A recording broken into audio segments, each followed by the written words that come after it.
City Council meeting to order. We'll start with roll call, please. Lane. Here. Michael. Here. Murdoch. Here. Ritter. Here. Thank you, council members. And Councilman Daniels is out of town this evening. Okay. Would you please rise and join me in the Pledge of Allegiance? I pledge allegiance to the flag of the United States of America and to the republic for which it stands, one nation, under God, indivisible, with liberty and justice for all. All right. Our first item is our consent agenda. I'd like to make a motion to remove item 1A, the minutes from the consent agenda, and to remove item 1C from the council meeting agenda altogether. Okay. Second. We have a motion and a second. All in favor? Aye. Opposed? I didn't vote. All right. All right, now we'll do our consent agenda, which is to approve pay ordinance number 839. Questions or discussion or a motion? I'll make a motion, we approve of pay ordinance number 839. I'll second that. Okay, we have a motion and a second. Roll call, please. Michael. Yes. Murdoch. Yes. Ritter. Yes. Lane. Yes. Thank you, council. Motion carried, Mayor. Okay, our next item is to approve the minutes of our council meeting from September 20th, 2018. This was removed because Kevin would have to abstain because he didn't attend the meeting, so. There was no discussion or no questions about the minutes. It was just for that reason, so. I'll make a motion, we approve the minutes of the council meeting of September 20th, 2018. I'll second the motion. Okay, we have a motion and a second. Roll call, please. Okay.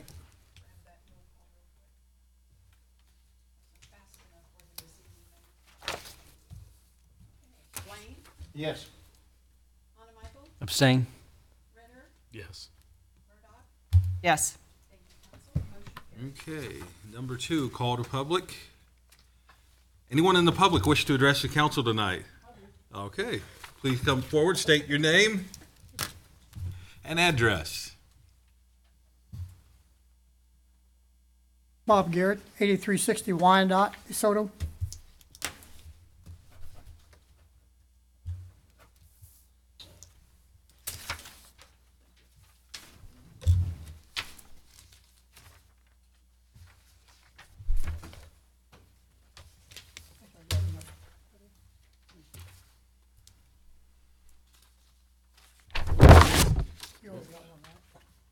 No, you took it. Yeah. If you don't have enough, can it's fine. share with Yeah, yeah. Go ahead. Yeah.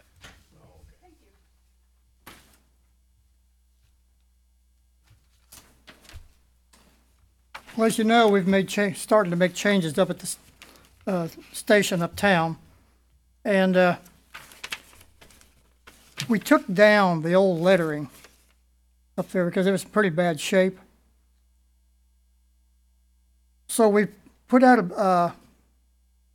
a bid for replacing the lettering on the building and bring it up to something that looks nicer. And what we've done is give you a description of what it is. It's to replace the lettering on the front of the building, which had been removed by others, disposed of, copy to read Memorial Hall in 12 inches tall uppercase letters, made from flat cut aluminum painted black. When they were doing the building on the facade up front, they didn't bother to take care of that piece in there, that white piece.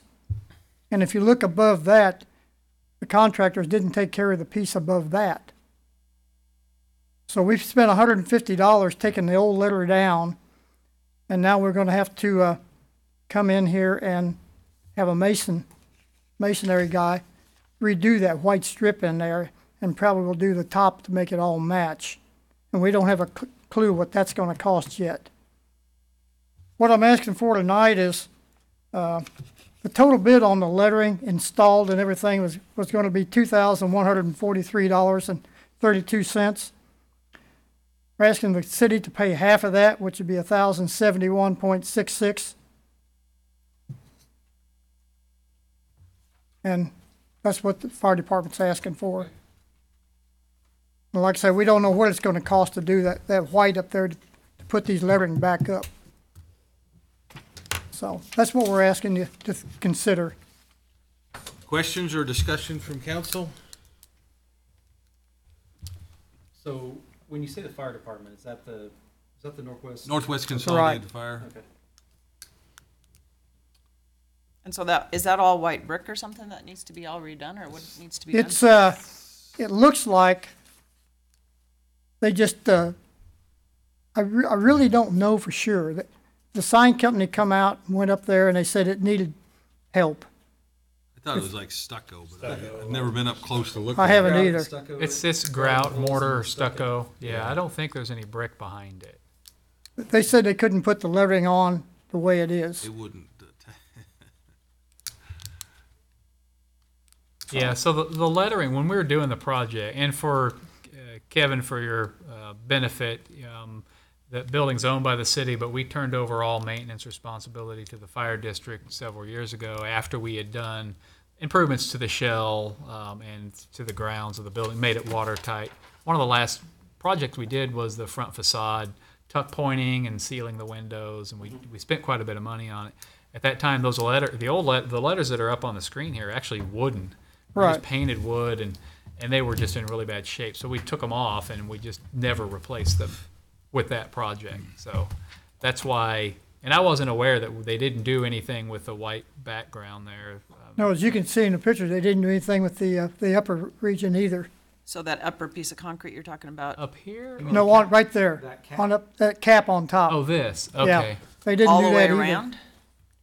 I don't think it goes all the way around. I think it's just on the Just right front. here. So it was supposed to get covered in that tin. Wasn't it supposed to be flashed with the roofing material? I thought it was, but it Was isn't. it? Okay. Well, regardless, that's the kind of the story behind the letters, and I don't know when the wooden ones were put up, but the sign. I was talking to Bob this afternoon or this morning. Bob came in, pitched the idea to me, and I thought it was a reasonable request because it probably should have been handled when we were doing that project, and it's not a Northwest Consolidated sign. It's Memorial Hall. It doesn't say the City of DeSoto, but that was the historic name of the building. So Right, so if we want to preserve that, the city needs to take it on because it's the city's building. Probably They could care less. probably appropriate for us to split the costs. Yeah. Is this in the maintenance budget? We have funds we have a building maintenance Building. budget we could take the $1,000 out of. Yeah. So I guess my question is that the best way to put signs back up, or would it be easier just to get a full sign that has the lettering on it that would cover that section instead of, is there any other? Well, it's a good question. There's Process. probably 1,000 ways to do it. I like the aluminum cut letters. This is probably the most historic, if we wanted to look at Right. preserving what we had, historically accurate would be to go back with individual letters of some fashion. If we were true preservationists, we'd go back with wooden letters painted. Yeah. And do we want to go to, this is a different kind of font? Should it be an aluminum letter that matched this? Conceptually, I think we ought to, I'm good with the expense to Sure. put the name back on the building. Maybe you guys can work out the details, but I'm kind of like what Mike said. If we knew it needed to be done, it would probably have been done with the building maintenance to begin with. Yeah, I'm kind of surprised it wasn't done. Right. I'm supportive that the building does need to remain with Memorial Hall. I Right. just hate splitting stuff because it seems like we double tax people. But I am for this project because I think it does need to be restored. Well, like I say, that should have been done when they had had the contractors on the building and all the scaffolding up. I agree. Okay. And so maybe we work a little bit on the font. I think really is what it comes down to. 'Cause Do we have any of the old letters at all? Good question. Steve Chick, I think might have. I talked to him at the time, and he said that this was the intent to take those old letters and try to replicate them in aluminum. But I mean, this photo, this street view right there is probably Probably good enough to get kind of something Yeah. It's get closer. closer than Luminous the neon Roman figure. font here. Yeah. whatever this If is. you don't think there's a tie to this particular font with the fire district, No, there's not. This is just what the sign company yeah. come up with, Okay. and Well, we'll get something that more Signs closely are- matches what that. signs are pretty expensive. Yeah. Yeah. So can we take an action now to approve the? I can approve the expend. I mean, I can approve anything under 5,000. So if just a general consensus, if we want to pay for half, then I'll just go ahead and do that. I think it would help with the image of the building. I agree with Councilman Ritter that it'd be nice to keep the name on the building. I think it's important to do that. Okay. So would you send me an email and stuff on that? And Yeah, we'll have to work out the font thing. So we'll be communicating on that. okay, Sure. all right. Yeah. Thank you, Bob. Thank you. Bob. Thanks, Bob. Okay, seeing no one else in the audience, we will move on to 3, old business, which we have none. 4A, approve resolution. Consider resolution 1001 allowing discharge of bow and arrow on property at 8950 Oak Country Lane. Yes, council, under the public offense code that the city adopts each year, it prohibits the discharge of a bow and arrow outside the confines of a building. So several years ago, the council approved an exemption from that prohibition. And over the years, we've had several property owners apply for what's called a deer depredation permit. By granting or approving this resolution, the property owner could allow people to either target, shoot on the property, or hunt deer. And there are some, regulations for what they have to do. They have to have a copy of this resolution on their person when they're hunting. So Mr. Sheridan applied and was granted this same permit a couple years ago. Last year he did not pursue it, but he's asked again for this year. So Questions for Patrick? I make a motion, we authorize resolution 1001, granting application for the property at 8950 Oak Country Lane. Second. We have a motion and a second. Roll call, please. Michael, Yes. Lane, Yes. Ritter, Yes. Murdoch. Yes. Thank you, council. Motion carried. Okay. 4B, consider engineering services agreement with CFS Engineering for the design of Lexington and Commerce signal modifications. And since I work for CFS Engineering, I am going to step aside and hand the reins over to you, Lori. All right.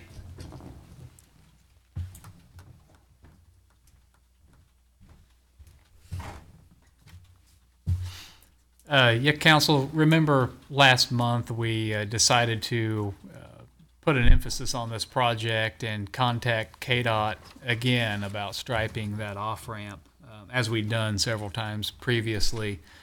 So following up on that conversation, I did send an email to KDOT, learned that both my contacts, the metro engineer and the area engineer, had since turned over in their positions. There were two new people in each one of those positions. So had some background that I needed to bring the new people up to date with. And after a series of email chains over the next several weeks, we heard back from KDOT that indeed they would allow us with certain conditions to stripe that off-ramp, as we've kind of been requesting the entire time. Previously, they'd said if you want to stripe 2 lanes, you have to widen the off-ramp another 12 feet, and that would have been a significant expense to us. So they've now agreed to allow us to stripe the lane, but they do want to go ahead and install the left turn signal heads on there, and we'll have to do that under KDOT's typical permitting process, which means a full set of plans and specifications submitted through their permitting application process. So that was really good news that we now have a path forward to resolve the situation I think we're all aware of.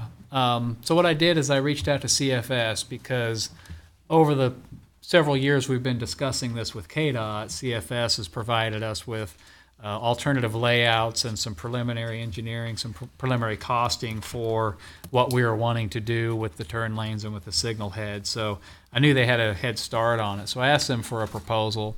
They got back to me pretty quickly with the lump sum design fee proposal for construction phase and bid phase services. That lump sum's $22,817. The contract scope is in the packet. It's formatted a lot like the one they did for 91st Street, and we'll also have an engineering services agreement that'll be identical to the one we did for 91st Street. Patrick hasn't had a chance to put that together or review that, but I'm asking for your approval to accept the scope and fee from CFS Engineers and enter into the agreement for professional services pending Patrick's review. I'll answer any questions you might have. So what, obviously part of this is the bid to get the work done. This is not the bid to do the work, it's the bid to get the work The done. bid to design the project. So yeah. what kind of estimate do you have on top of this to finish the rest of the project? Yeah, so we had, in next year's CIP, there is, I think it was about $60,000 to do the signal heads.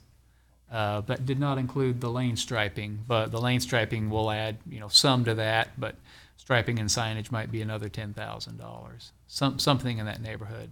But it is already budgeted in the 2019 budget to do that. So this would just be moving that project up. But adding, it's going from a $60,000 for the signals. I guess Let me just look up. I'm obviously for this project, don't get me wrong. I just am trying to figure out, it seems to me that every project we do, we have one figure and then it comes out to be, 1.5 times that by the time we get done with the project. And so I'm just, the 60,000, was that what you expected to be for this whole thing? Or now we adding another $20-some thousand on to do the planning to get to where we're at on that? Let me just look at what the, I thought it said 60. Because when we spoke about this, we knew at that time we weren't restriping it. And so the idea of coming up with a solution to that, which was where we came with the idea of only one direction going at a time with lights so that there would be a turning lane, was what that project was going to be. Okay, so now we're saying, okay, now they're going to let us do the turn lane, but to do that, now we need to do $20,000 worth of engineering work that goes along with it. My question is was that 55 or 60,000 that you have there, does that include this kind of an engineering plan that would have been a part of doing that anyway? it did include, and I'd have to look, I guess we could look on here, but the whole project was 60,000. So that would have included whatever sort of design work. We knew we were going to need to do some design work to get the project bid out, just so a contractor would know what to do. So that would include some of that. And then the signal head modifications, we were just looking at installing 2 signal heads.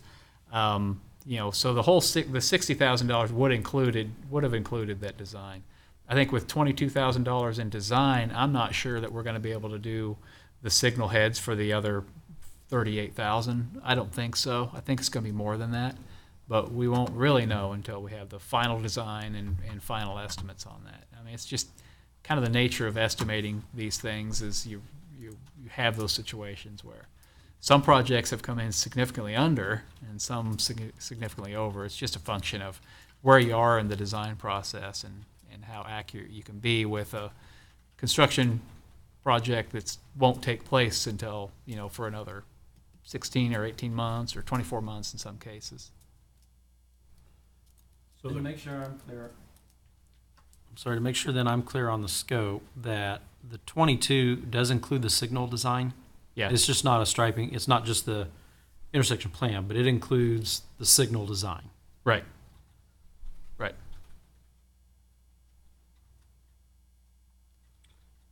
Will the control panel box that's out there, will it handle this Yeah. upgrades? Yeah. That was set up for It will that. just be the installation of the heads? Mm-hmm.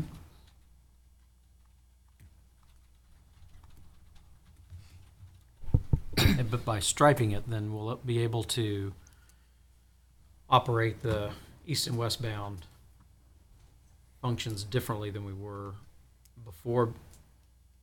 Laura's shaking her head no. I mean, So what'll so we'll be able They to, still can't be simultaneous. They're still gonna be one at a time. Yeah, they still have to be split. Yeah, so one of KDOT's requirements is that the east and west movements go, they call it split phasing, but all of the westbound traffic through straight and right goes at one time, and then it stops, and then all of the eastbound traffic does the same thing. The north and south will continue to operate as they are now. Unless we want to put in left turn signal heads and for that, but I don't think there's any need to do that at this time. so it won't have the opposing lefts operating at the same time. You'll only have westbound operate, then eastbound operate. Yeah, and that's KDOT's, that's one of KDOT's requirements. I think mostly because the two lanes they wanted to stripe as a left through combination and a right through combination. They didn't want for whatever reason a dedicated left and then a right through. They want the left lane to be also able to go straight and turn left. So to eliminate the driver confusion, that's what they've.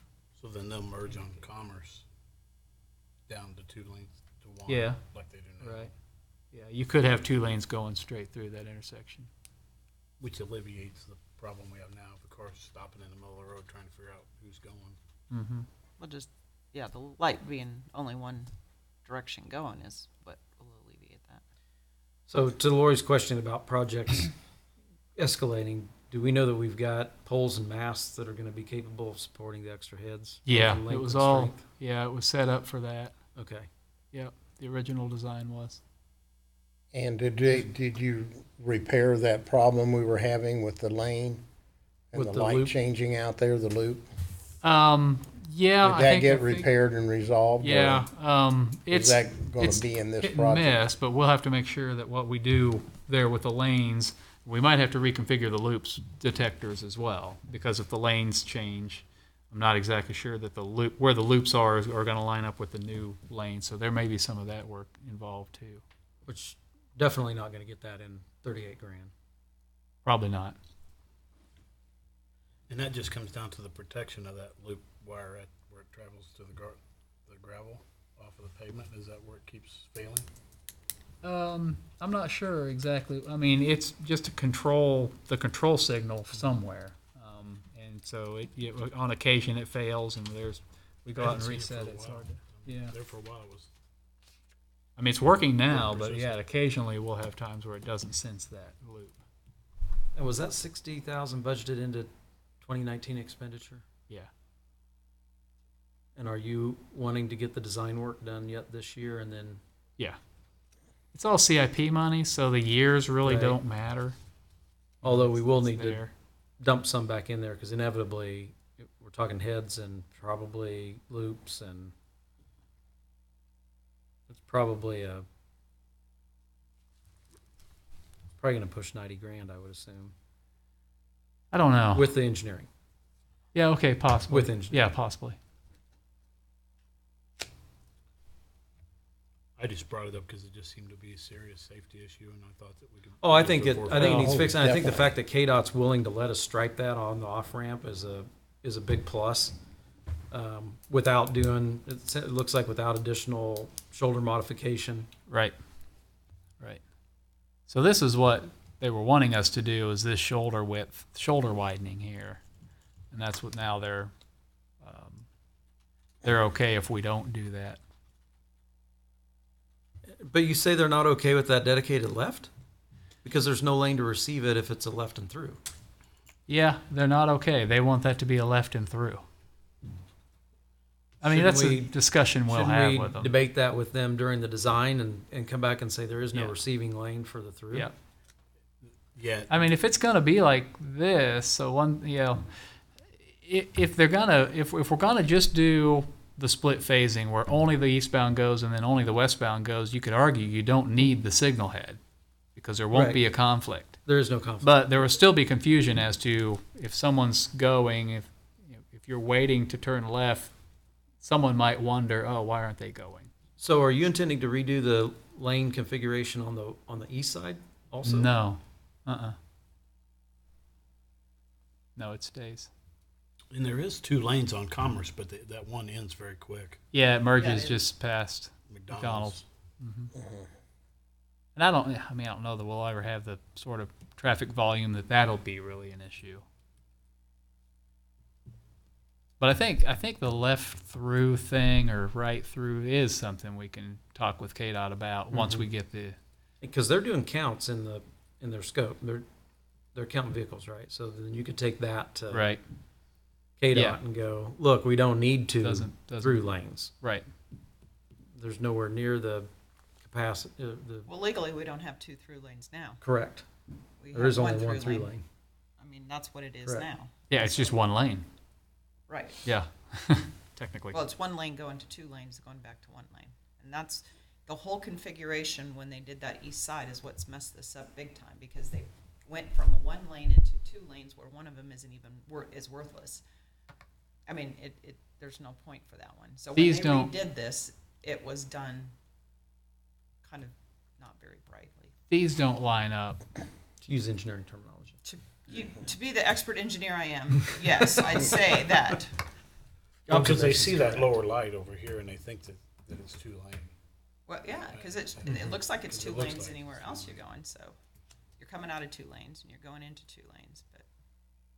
Well, regarding the Cook Flat, the CFS proposal, I mean, I think the fee, knowing the fees, the fee is very fair. I think the fee's a good fee for the work that's being proposed. Now, to Lori's point about budget management. Well, like I said, every year we have a CIP program, and we know some of those projects come in more, some of those projects come in less. And, so we adjust each year, so that by the end of the year, we're adjusting scopes and projects, and I don't think this will be any different. I do think, it'll likely exceed the 60,000, but let's see. I mean, if it's just a couple of signal heads and all the control work's already there and the conduits are already there and they go and slap up some signal heads and it's some paint and striping on who knows? I mean, I don't know enough. We don't do these all the time, so I can't tell you whether it's going to be right or wrong. Well, but we'll yeah, but I think we're in the we hate ballpark. spending $20,000 to find out it's going to cost a lot more, and okay, we're not going to. But I mean, I'm committed to the project, so it's not that. That's not the point. I'm Yeah. committed to the project, but the project changed, and basically, it's adding another $23,000 to the project. That's what my question is. Yeah, I see the answer question. is yes. Yeah. I see the question. Yeah. I mean, Yep. because we changed it because the 60,000 was not saying that KDOT was going to let us do any of that. So all it would have been was the designing of this stoplight, and that's it. The signal heads. The signal Yeah. heads, and then getting the signal heads in. It Right, would not have right. been quite as So that design elaborate. work would probably So been about half what we're looking at. Yeah, we've- I'm we've- imagining. We've expanded the I think project that's right. because of what KDOT now is allowing. I think that's correct. Yeah. But that 60 included adding of the additional asphalt, right? No. No. What it was just going to be just the signal signal heads. heads. Yeah. Yeah, and we were going to ignore the off ramp. So what do you need from us, Mike? So what we need is a motion to approve it or disapprove it or do what you want to do. So Yeah. it's accepting the contract in the amount of, somebody help me get to Yeah. that number. 22,870. Yeah, I'll make a motion that the council accept the scope and fee proposal from CFS Engineers in the amount of $22,817 and authorize the city administrator to enter into the agreement for professional services pending the review of the city attorney. Second? Okay, we have a motion by Kevin and a second by Kevin Ritter, Councilmember Hanamichael and Councilman Ritter. And Roll I was- call, please. I was looking at you for a Lane? second. Yes. Hanamichael, Yes. Ritter, Yes. Murdoch. Yes. Thank you, council. Motion carried. I'm not very Sorry formal. for the dumbfounded look. I'm I not was really waiting very for you to formal, second. am I? I need to learn. I gotta kind of beef up on that a little bit. You're doing fine. Yeah. But, I just didn't yeah, step on it, I but you don't like need a to gavel. press. My voice carries Looking very at well you. on this thing. Okay. I can hear it back. Advisory reports, we're skipping executive session, right? Mike, what do you got? Advisory, well, council, today's the big day. The website is live. It went live at about 10 o'clock this morning. So you guys have seen it, but nobody else really has. We're kind of waiting to hear any feedback. People can't find stuff. One of the first things I think when I sent the notification for this tonight's council packet, I had an email that kind of described how an average user is going to be able to find this information, and hopefully it's not too buried. But all of our council meeting agendas, reports, videos, live stream, they'll access it a little differently, and hope it's a little more intuitive. Through just one button on the front page takes you to the agenda center. You click the date of the meeting you're interested in. It pulls up the agenda for that, and then at the top of our agendas, we're going to have this yellow button that takes you, if you click on that, and that's just in the PDF, takes you to the Google Drive folder that we're all familiar with. So when I send out the emails on Friday or Monday, you'll get the link, but then also we'll attach the agenda, and that's kind of how we'll disseminate that information to the public. The other change is where the live feed is. It's not very prevalent here on the agenda center, but there's a click here to the live stream of the city council meeting.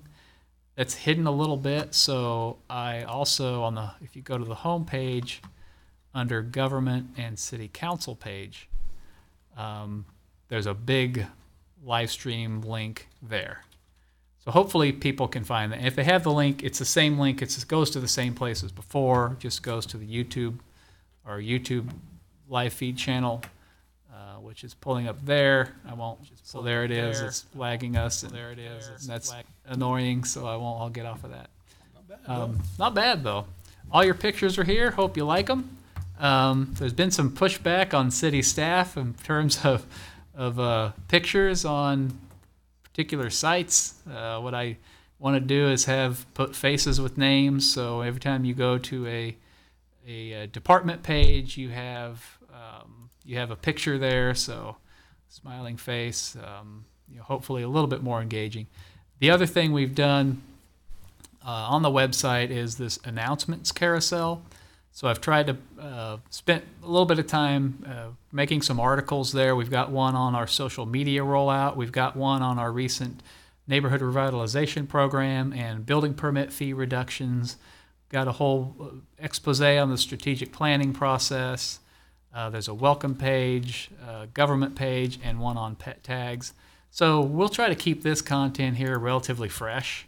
There's also city calendar and then a spot for city news down below. Another thing we did this week is I talked to you about rolling out social media efforts. So we put a Facebook post on our Facebook page, and then this little link here will get you to the new social media efforts that we're doing. We got the city Facebook page that'll, I think, remain relatively the same. We'll put the lost dogs up there. We'll put important announcement information. We'll keep it pretty much the same level of activity you've seen before. There's a new Twitter account that I hope to keep less formal and more active. So I'm going to try to post there daily, or more current sort of postings there on the Twitter page. The Parks and Recreation also, they have their own Facebook page and their own Twitter page, and then we've also put a link to subscribe to our YouTube channel. But our YouTube channel is just the videos from the meetings. Currently, there's nothing else on there, and I don't really plan on populating that with anything more than just what's there currently. So, hopefully we'll start seeing ourselves online a little more, and kind of this is all stemming from the strategic plan goal of increasing our image. and specifically from the digital standpoint. Also, community engagement, community outreach, and information, getting information disseminated to folks in town. So that's pretty exciting. We've been working on that for a while. So have a look at that. The other thing I was bringing to your attention is the KCEDC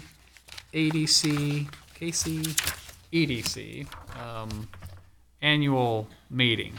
Their annual luncheon is on November 9th. Sarah, as she normally does, has a table reserved. She has 2 seats to fill. Kevin, you've got your own table. Is that correct? Okay. Or you have a seat at ours? I've got our own table, so I own don't ta- need to consume a city table. Okay, Yes, okay. Correct. I think we have 2 seats to fill. So we've got Mayor Walker, myself, 4 from KCBS Contractors, Sarah and Dante McGrew going. So I think, reading this email correctly, there's 2 more seats to fill if anybody's interested in. Laura, have you Pending have you that. been to KCADC annual lunch? I don't know if I have or not. Trying to remember if I've been to that one or not. I've been to some other meeting, KDADC, but It's a pretty big production. It's a big I think, deal. and, yeah. It's a show. I think being on being the EDC rep on the council, I think I'd like to see you go. I'll see what You I can can make do it. to get on. Well, if you can make it, and if you want to make What it, time let is it? me or Sarah know. November 9th, over the lunchtime. I think It's like 11. I mean, it Yeah. kind of early. yeah, it's a little early and it gets rolling pretty quick. So we probably Like need- 11 to 1:30. Probably, yeah. I'll let Rob see if he wants to go first. Oh, If he okay. doesn't, then I may. Okay.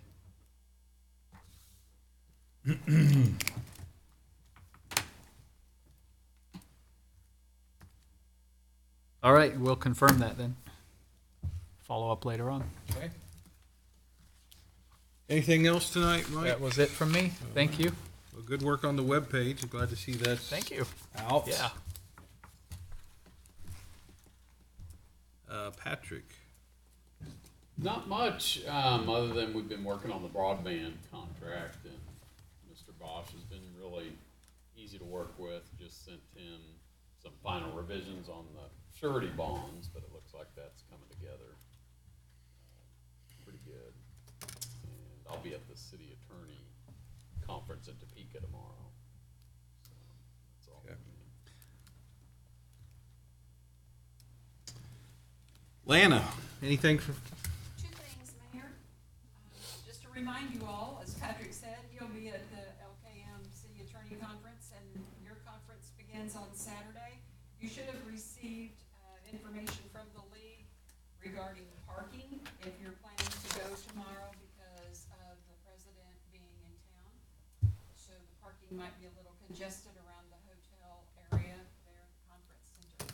But, and then also, I wanted to let you know that I've received information from the league regarding the 2018 regional suppers. If you are interested in attending the one for this year, it is going to be held at the Matt Ross Community Center, which is in Overland Park, and that is on October 30th. I will get this copied out to you, do that so that you know, and then I would, if you do decide to attend, you need to let me know so we can RSVP by October 20th.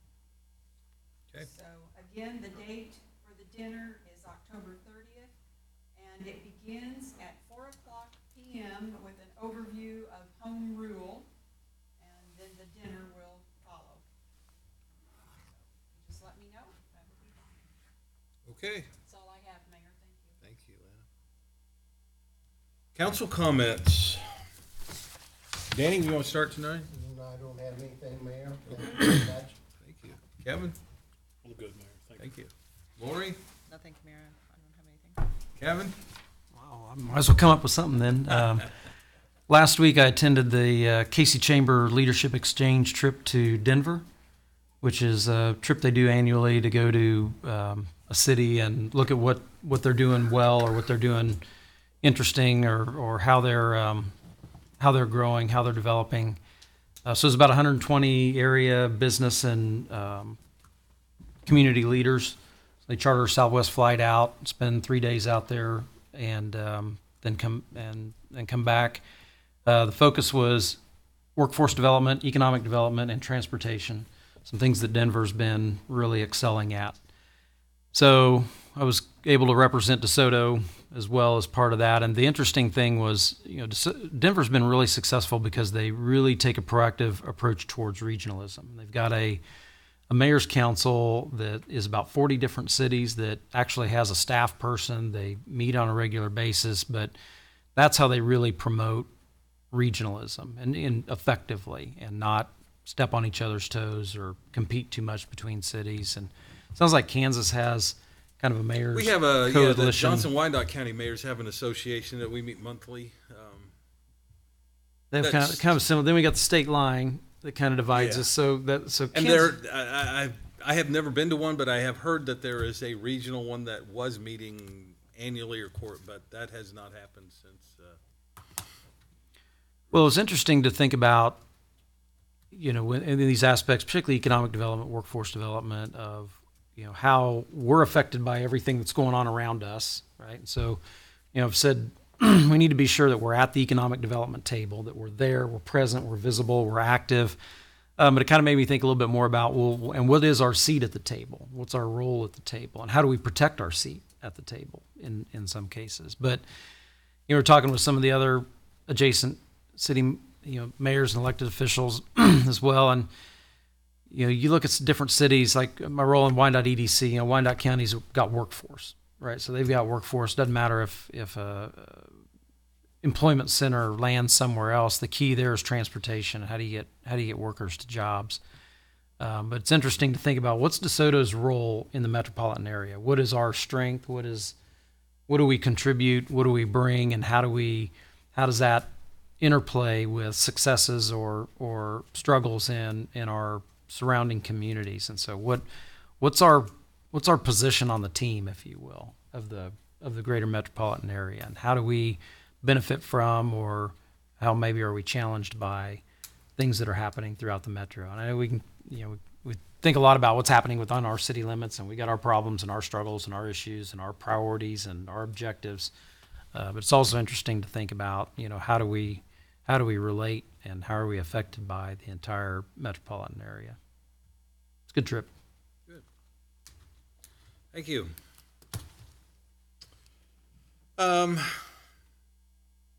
I guess I will share one thing. I did do the public service announcement today. I was invited by Charter to come record a PSA at their studios, so I did that this afternoon. So that will be coming to cable channels in the near future. A 30-second. So they sent out a list of scripts for different topics, and that, hey, we'd like you to come down and record a PSA. And I said, I don't think I want to, but they wouldn't leave me alone. So, So what'd you do it? What'd you do it? What'd you decide? I ended up doing it on texting and driving. So. All right. I don't think I reviewed it. All opinions, are your own. I checked their facts to make sure that the information that was presented was corroborated by other sources. So, that's all I had. That was fun today, though. Motion to adjourn. I'll make a motion to adjourn. Second. All in favor? Aye. We are adjourned.